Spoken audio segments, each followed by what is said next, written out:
All right, your next comedian tonight is Margaret Dornbush. Oh, she's got a crowd here. She has a fan base. All right, Margaret. Can't wait to hear you. These people love you already. Oh, wait, here we go. Wait, here. Oh, sorry. How many are here of you and I?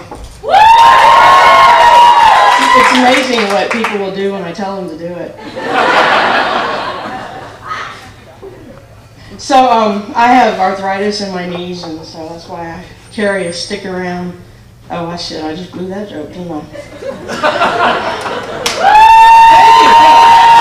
Anyway, well, okay, what I meant to say was that I just stick with it.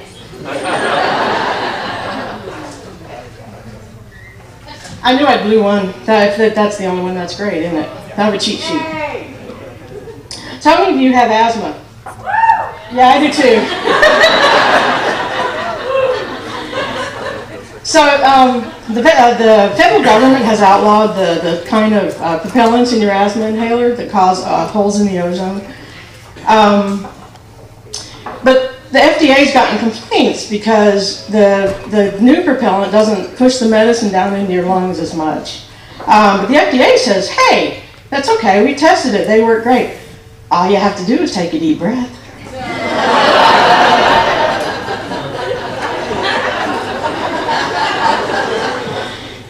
Before I go any further, can everybody see me? Okay, good. I'm 4'10" tall. And I have to tell you that life with a 24-inch inseam is pretty difficult. For instance, in restaurants, waiters don't know whether to give me the senior discount or the kiddie menu.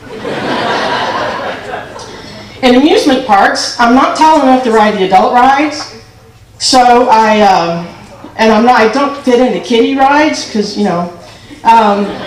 So I'm the one who always holds the purses and the ice cream cones while everybody else rides the ride.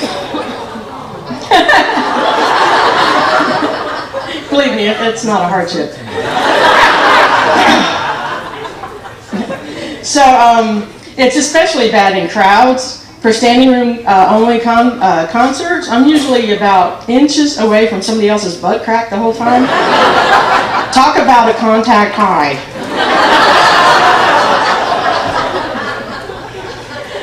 But there is one advantage I found out the first time I ever walked into a really crowded women's bar and ordered a drink. I went to the bar, got my drink, and I turned around, and my face landed right in the middle of a really big pair. I was booby-trapped.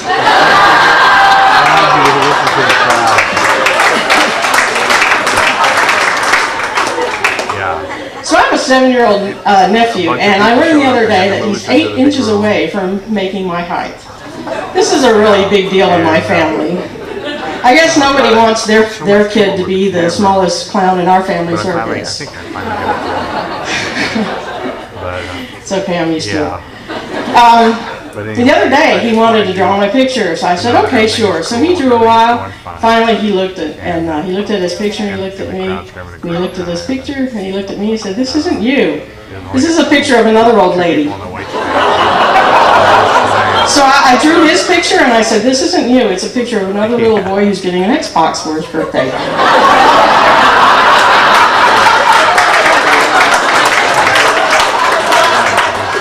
So speaking of pictures, you know, I'm short, so they always make me stand out in front for pictures, right? So people of my size, for some reason, have collectively come to the decision that standing sideways makes you look less big. It works, right? Yeah. I have a wonderful partner. We've been together 18 years now, almost. And she's great, but the thing you have to learn about her is that she's extremely logical and brutally honest. So the other day, I put on a new blazer and said, Mel, does this make me look fat? She gives me one of these looks. Do these glasses make me look stupid? But do you know how hard it is to find clothes for somebody who's as wide as they are tall?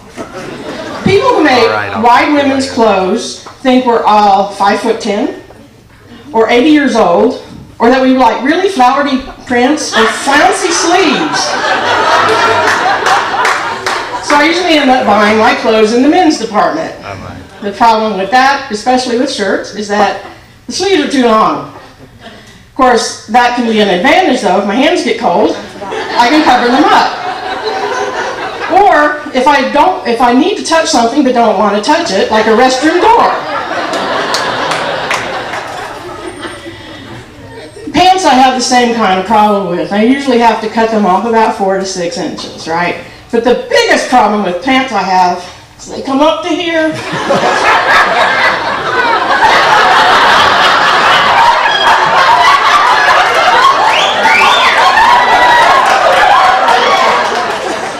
Now that I think about it, if I dress like this for pictures, maybe they won't make me stand in front. Thank you. You've been great.